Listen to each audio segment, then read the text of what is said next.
একটুখানি বাজারে গেছিলাম আর কিনে এনেছি এই সমস্ত জিনিসগুলো। দেখো ম্যামের কিন্তু এবার এক্সামিনেশনের সময় বোর্ড নিয়ে যেতে বলছে, তাই নিয়ে বোর্ডটা কিনেছি। কেমন হয়েছে জানিও কিন্তু তোমরা। আর ম্যামও এটা কিনতে চেয়েছিল, এটা হচ্ছে ওই পেপার সোপ, মানে এই যে এর মধ্যে যে পেপারগুলো আছে এগুলো হাতে নিয়ে জল দিয়ে ঘষলে সাবানের মতন হয়ে যাবে। আর হচ্ছে কিনেছি ঠাকুরের থালাবাটি গ্লাস, বাটি না মানে থালার গ্লাস কিনেছি। আগেরগুলো একটু কেমন হয়ে গেছিলো সেই কারণে। আর হচ্ছে একটু পিতাম্বরী কিনে নিয়েছি তার সাথে, কারণ হচ্ছে এগুলো যদি একটুখানি নোংরা হয়ে যায় হয়ে যায়, এটা সপ্তাহে 2বার মতন পরিষ্কার করা যাবে এগুলো দিয়ে। আর এগুলো একটুখানি খাতা বই কেনা হয়েছে। আর এটা হচ্ছে কিনেছি হ্যাঙ্গার, কারণ আমাদের ওয়ার্ড্রপের ভিতরের কালারটা হোয়াইট অ্যান্ড এরকম অফ হোয়াইটের মধ্যে মারুনের মধ্যে কিনেছি।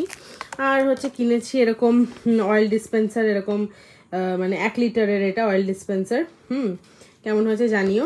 আর এটাতে না বেশ সুন্দর একটা সিস্টেম আছে, এরকম হচ্ছে এরকম একটা পাইপ মতন করা আছে স্টিলের, যেটা কিনা দেখো স্টিলের, এটা দিয়ে মানে পরিমাণ মতন অল্প অল্প করে ঢালা যাবে, বেশি অসুবিধা হবে না।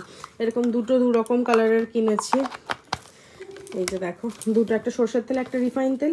তো এগুলো আছে কেনাকাটা করেছি, এইগুলো বাজার টাজার করেছি আজকে।